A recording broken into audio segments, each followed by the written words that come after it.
Remember when you were a kid and you wanted so badly to grow?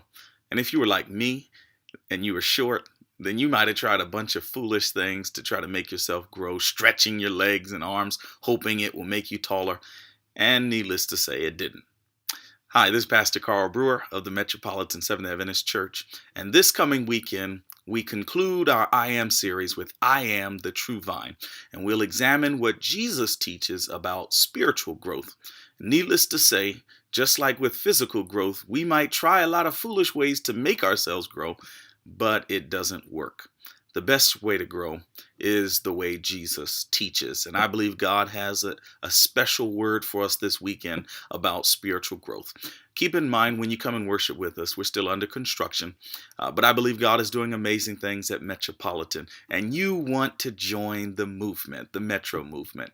God bless you. Look forward to seeing you this weekend. Come grow with us.